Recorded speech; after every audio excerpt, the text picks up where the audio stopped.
Assalamualaikum warahmatullahi wabarakatuh. Saya dengan Agus Pajarianto dari manajemen 2018 ingin mempresentasikan strategi koperasi. Strategi koperasi. Secara sederhana, pengertian strategi koperasi adalah ruang lingkup keseluruhan dan arah perusahaan serta cara di mana setiap bagian operasi bisnis bekerja sama untuk mencapai tujuan tertentu. Setiap divisi perusahaan memiliki visi dan misi yang ditentukan oleh strategi tingkat koperasi tertinggi untuk mencapai tujuan perusahaan secara umum. Strategi koperasi berkaitan dengan keseluruhan tujuan dan ruang lingkup bisnis untuk memenuhi harapan stakeholder pemegang saham. Ini merupakan tingkat penting karena dipengaruhi oleh investor dalam bisnis dan bertindak untuk memandu pengambilan keputusan strategis di seluruh bisnis. Strategi perusahaan sering dinyatakan secara eksplisit dalam sebuah mission statement atau pernyataan misi perusahaan secara grand strategi. Grand strategi terdiri atas strategi stabilitas, yaitu suatu strategi tingkat koperasi yang didirikan oleh tidak adanya perubahan yang berarti. Contoh strategi ini mencakup terus melayani klien-klien yang sama tentang menawarkan jasa atau produk yang sama, mempertahankan pangsa pasar, dan mempertahankan tingkat pendapatan atas investasi organisasi tersebut. Tidaklah mudah mengidentifikasi organisasi-organisasi yang menempuh strategi stabilitas seandainya tidak ada alasan lain daripada sedikit manajer puncak yang bersedia untuk mengakuinya. Manajer stabilitas secara aktif dapat menyebabkan manajer-manajer organisasi dianggap puas diri atau bahkan sangat puas diri. Namun banyak manajer dan pemilik bisnis kecil boleh jadi pengikut suatu strategi stabilitas. 2. Strategi pertumbuhan, yaitu strategi tingkat koperasi yang berupaya meningkatkan tingkat operasi organisasi umumnya, meliputi meningkatkan penerimaan, jumlah karyawan atau bangsa pasar atau kombinasi diantaranya. Strategi pertumbuhan berarti meningkatkan tingkat organisasi tersebut. Ini mencakup pengukuran-pengukuran yang populer seperti meningkatkan pendapatan, penjualan, jumlah karyawan, dan pangsa pasar. Pertumbuhan dapat dicapai melalui ekspansi langsung, penggabungan manajer, atau akuisisi perusahaan-perusahaan sejenis, atau diversifikasi. Pertumbuhan melalui ekspansi langsung dicapai secara internal dengan meningkatkan penjualan perusahaan, ekspansi kapasitas produksi atau tenaga kerja. Tidak ada perusahaan lain yang dibeli atau digabungkan sebagai gantinya perusahaan itu memiliki untuk tumbuhan sendiri melalui operasi. Strategi pertumbuhan dapat dibagi atas 3 jenis, yaitu 1. Pertumbuhan intensif. Manajemen perusahaan harus lebih dulu mengajaki apakah ada peluang untuk meningkatkan kinerja bisnis yang ada. Manajemen pertama-tama mempertimbangkan apakah mereka dapat meraih pangsa pasar lebih besar dengan produk saat ini di dalam pasar saat ini.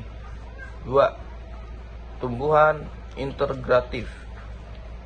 Kerap kali penjualan dan laba perusahaan dapat ditingkatkan melalui integrasi ke hulu, ke hilir, atau horizontal dalam industri bisnisnya. Dengan meneliti integrasi yang mungkin dilakukan, perusahaan mungkin menemukan sumber tambahan untuk meningkatkan jumlah penjualan selama 10 tahun mendatang. 3. Pertumbuhan diversifikasi. Pertumbuhan diversifikasi masuk ke akal bila ditemukan banyak peluang bagus di luar bisnis yang ada.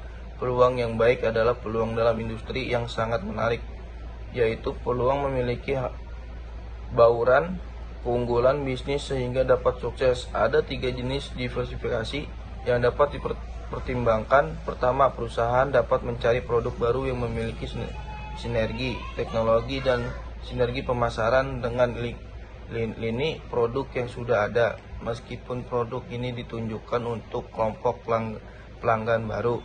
Kedua, perusahaan dapat meneliti produk baru yang bisa menarik pelanggan saat ini walaupun teknologinya tidak berhubungan dengan lini produknya sekarang. Ketiga, perusahaan dapat mencari bisnis baru yang tidak mempunyai hubungan sama sekali dengan teknologi produk atau pasarnya. Tiga, strategi pengurangan yaitu suatu strategi tingkat korporasi yang berupaya untuk mengurangi ukuran atau keragaman operasi organisasi. 4. Kombinasi strategi. Kombinasi adalah suatu strategi tingkat korporat yang mengejar dua atau lebih dari strategi stabilitas, pertumbuhan atau pengurangan secara simultan. Grand Strategy Matrix merupakan tahapan pencocokan atau matching stage pada proses formulasi strategi. Matriks ini didasarkan pada dua dimensi evaluasi, yaitu posisi kompetitif atau competitive position dan pertumbuhan pasar atau market growth. Strategi yang sesuai untuk dipertimbangkan suatu organisasi terdapat pada urutan daya tariknya dalam masing-masing kuadran dalam matriks.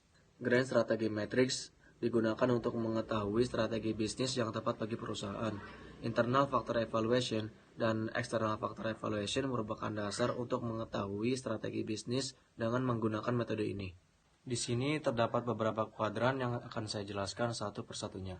Yang pertama, perusahaan yang berada dalam kuadran pertama memiliki posisi strategis yang sempurna. Perusahaan dalam posisi ini memiliki sumber daya yang memadai untuk mengambil keuntungan dari berbagai peluang eksternal yang muncul di berbagai bidang.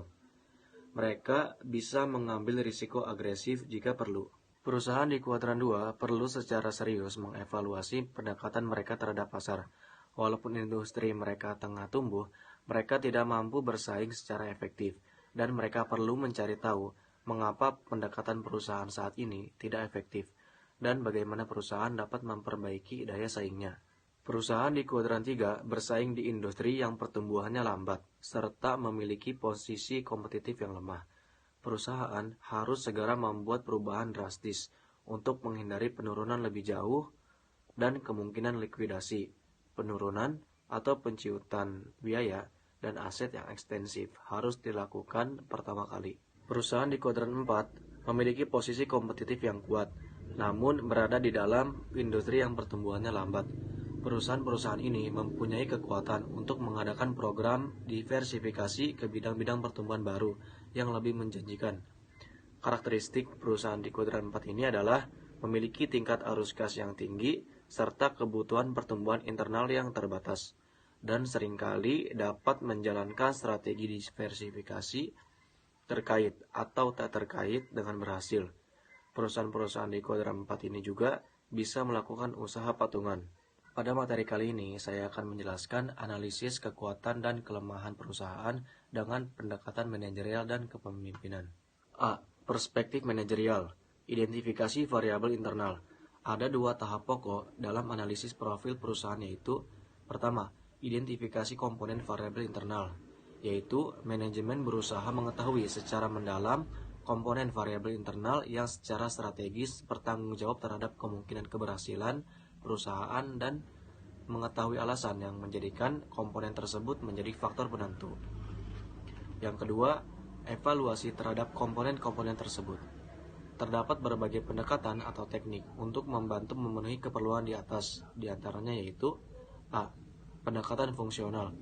Menurut pendekatan ini, keunggulan dan kelemahan perusahaan dapat dilihat pada berbagai fungsi bisnis yang ada dan dikerjakan di dalam perusahaan, yakni fungsi pemasaran, keuangan, operasi dan produksi, SDM riset, dan pengembangan sistem informasi dan manajemen, serta budaya perusahaan. Fungsi di atas masih dapat dijabarkan menjadi komponen-komponen. Tugas manajemen dalam hal ini yaitu memilih komponen yang secara signifikan memberikan tekanan dan perhatian pada faktor kunci, sehingga alasan memilih komponen tersebut dapat dipertanggungjawabkan dengan alasan yang kuat. Idealnya, perusahaan memberikan perhatian yang seimbang terhadap keseluruhan manajemen fungsional. Tetapi, jika tidak memungkinkan, maka dapat dilakukan memberikan perhatian pada salah satu manajemen fungsional secara lebih menonjol dibandingkan yang lainnya. Ketidakseimbangan peran masing-masing manajemen fungsional pada keunggulan perusahaan tergantung pada banyak faktor, misalnya jenis industri, segmen pasar, daur hidup barang, dan posisi pasar perusahaan. B. Pendekatan rantai nilai. Terdapat 3 tahap yang perlu dilakukan dalam pendekatan ini. Yang pertama adalah identifikasi aktivitas yang perlu dikerjakan. Aktivitas yang dimaksud adalah seluruh aktivitas perusahaan, mulai dari awalnya perusahaan memproduksi barang. Yang kedua, analisis profil perusahaan. Jadi, analisis ini bertujuan untuk mengetahui pengaruh kegiatan terhadap kegiatan yang lainnya. Yang terakhir, mencari sinergi potensial. C. Pendekatan unit keunggulan bersaing. D. Pendekatan profil impact of marketing strategy atau PIMS. Pendekatan ini menggunakan model regresi untuk menguji faktor-faktor strategis yang berpengaruh secara signifikan terhadap besarnya ROI atau Return of Investment yang dicapai. E. Pendekatan 7S. Untuk mengetahui profil perusahaan, pendekatan ini mengisyaratkan mengetahui dan mengevaluasi 7 variabel organisasi, yaitu pertama structure, kedua strategi, ketiga staff, keempat manajemen style, kelima system and procedure, keenam skill, dan yang terakhir 7 share value. Manajemen dituntut untuk menyeimbangkan 7 variabel tersebut. Assalamualaikum, nama saya Muhammad Kelvin. Selanjutnya saya akan menjelaskan evaluasi variabel internal. Setelah tahap identifikasi, selanjutnya yaitu melakukan evaluasi terhadap variabel tersebut. Diperlukan standar dalam menentukan apakah sejumlah variabel tertentu termasuk dalam kategori kekuatan atau kelemahan perusahaan. Untuk keperluan tersebut, tersedia 4 macam pendekatan yang dapat digunakan sebagai pedoman evaluasi. Yang pertama, perbandingan dengan kinerja dan kompetensi masa lalu. Pendekatan ini dilakukan dengan membandingkan kinerja pada masa lalu dengan kinerja saat ini, sehingga perusahaan dapat melihat variabel yang signifikan sebagai penentu keberhasilan dan kegagalan perusahaan. Yang kedua, ada pendekatan evolusi produk. Daur hidup produk merupakan salah satu faktor yang mempengaruhi keberhasilan perusahaan. Pada masa perkenalan, penjualan masih rendah intensitasnya sehingga perusahaan seringkali mengalami kerugian. Pada saat inilah, strategi untuk memasuki pasar sangat menentukan kelanjutan hidup perusahaan. Yang ketiga, ada perbandingan dengan pesaing. Pendekatan ini dilaksanakan jika perusahaan pesaing sulit dikenali dengan cara membandingkan secara relatif dengan kekuatan dan kelemahan yang dimiliki pesaing. Dan yang terakhir, ada faktor kunci keberhasilan industri. Pada pendekatan ini, yang dipelajari sebagai pembanding tidak hanya perusahaan pesaing pokok saja, tetapi industri secara keseluruhan. Manajemen mengidentifikasi faktor kunci penentu keberhasilan industri. Lalu, ada matriks profil perusahaan. Dari proses identifikasi dan evaluasi, maka sudah didapat profil perusahaan secara kualitatif. Untuk memperjelas profil perusahaan, maka dilakukan kuantifikasi, sekalipun tidak meninggalkan peran pendapat manajemen. Salah satu bentuk usaha kuantifikasi adalah dengan menyusun metrik profil perusahaan dan langkah-langkah dalam menyusun metrik. Yang pertama, ada identifikasi variabel internal. Kedua, memberi bobot pada variabel. Yang ketiga, memberi nilai pada variabel. Yang keempat, ada mengalihkan bobot dan nilai. Dan yang kelima, nilai tertimbang dijumlahkan. Perkenalkan, nama saya Muhammad Farhan Al-Farizi. Saya ingin menjelaskan tentang perspektif kepemimpinan. Kepemimpinan dalam manajemen pemasaran. Keunikan kepemimpinan dalam manajemen pemasaran dapat dilihat dari sejauh mana upaya pengembangan produk dilakukan oleh unit bisnis yang bersangkutan. Ditemukan ada 4 keunikan, yaitu 1. Prospect trust, 2. Defender, 3. Analyzer, dan 4. Reactor. B. Kepemimpinan dalam manajemen keuangan. Gaya kepemimpinan pada manajemen keuangan ada 4 tipe kepemimpinan, yaitu 1. Tipe kepemimpinan agresif merupakan perusahaan yang manajernya memiliki sifat berani menempuh risiko demi mencapai tujuan yang lebih baik. 2. Tipe perusahaan pasif. Manajer perusahaan tipe ini cenderung memakai strategi safety first strategi. Keuangan pasif bertujuan untuk mempertahankan posisi perusahaan. 3. Tipe manajer perusahaan superior cenderung memiliki risiko yang rendah, namun karena faktor tertentu perusahaan ini memperoleh return yang tinggi. 4. Tipe manajer perusahaan suboptimal, cenderung memiliki resiko yang tinggi, namun dia kurang dari berhasil mendapatkan return yang sebanding dengan besarnya resiko. C. Sumber daya manusia organisasi. Kepemimpinan dilihat dari sumber daya manusia organisasi secara sederhana ada 4, yaitu 1. Organisasi dengan karakter dewa Zeus. Pemimpin yang memiliki karakter dewa Zeus adalah seorang yang cenderung berpikir intuitif dan menyeluruh. 2. Organisasi dengan karakter dewa Apollo.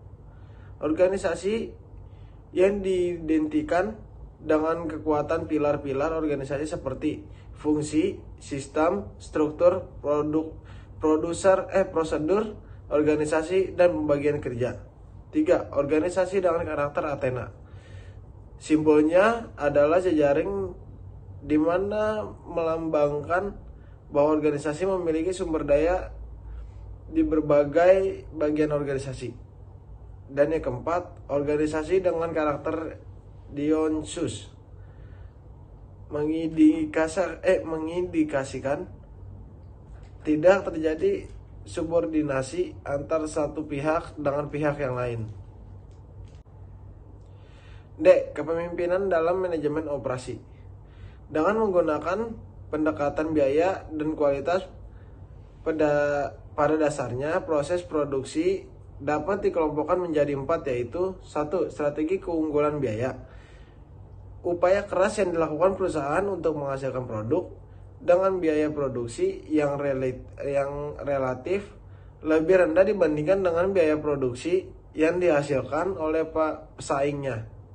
2. Strategi inovator.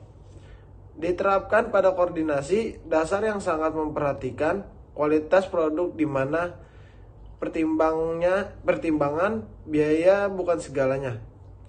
Yang ketiga, strategi diferensiasi.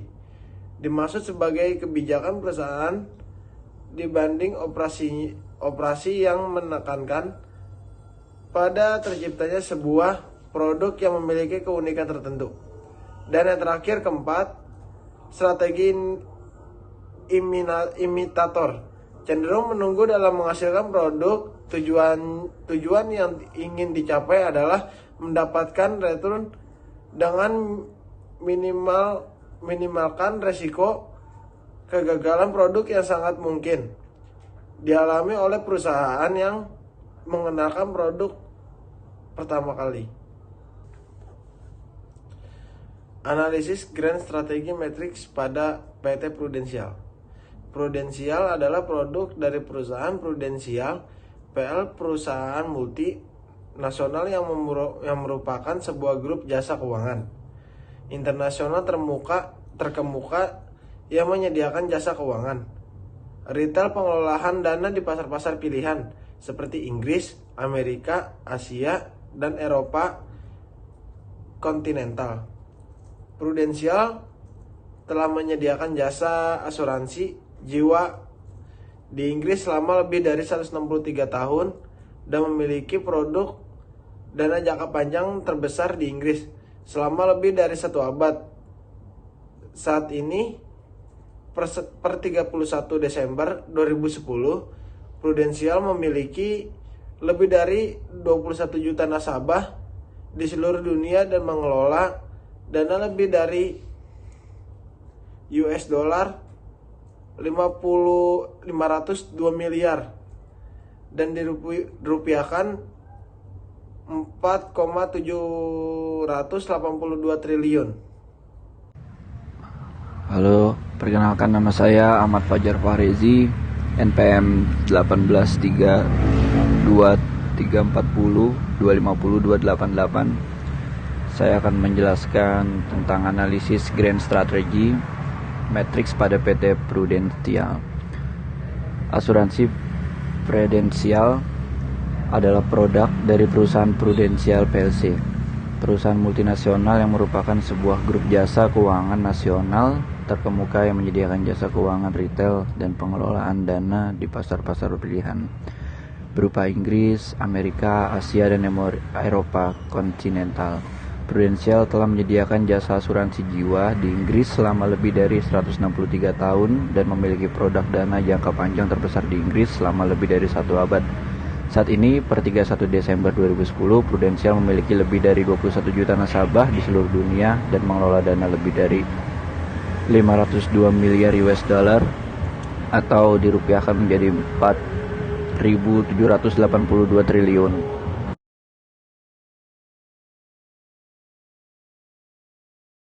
Saat ini, maka penetrasi pasar dan pengembangan pasar adalah pilihan yang sesuai. Sedangkan jika berkonsentrasi pada produk yang dimiliki saat ini, maka strategi pengembangan produk adalah strategi yang tidak sesuai. Tidaklah bijak untuk perusahaan di kuadran 1 untuk bergerak jauh dari keunggulan kompetitif yang dimilikinya saat ini.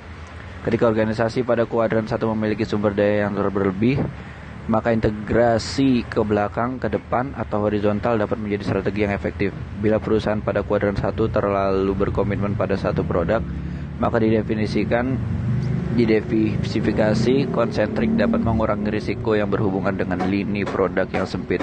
Perusahaan kuadran 1 mampu mengambil keuntungan dari peluang eksternal dalam beberapa area. Strategi kuadran 1 dapat mengambil risiko secara agresif ketika dibutuhkan. Adapun bentuk-bentuk strategi yang dapat digunakan pada kuadran 1 ialah sebagai berikut: pengembangan pasar, penetrasi pasar, pengembangan produk, integrasi ke depan, integrasi ke belakang, integrasi horizontal, diversifikasi terkait. Terima kasih. Sekian dari kelompok kami. Kurang lebihnya mohon maaf. Wassalamualaikum warahmatullahi wabarakatuh.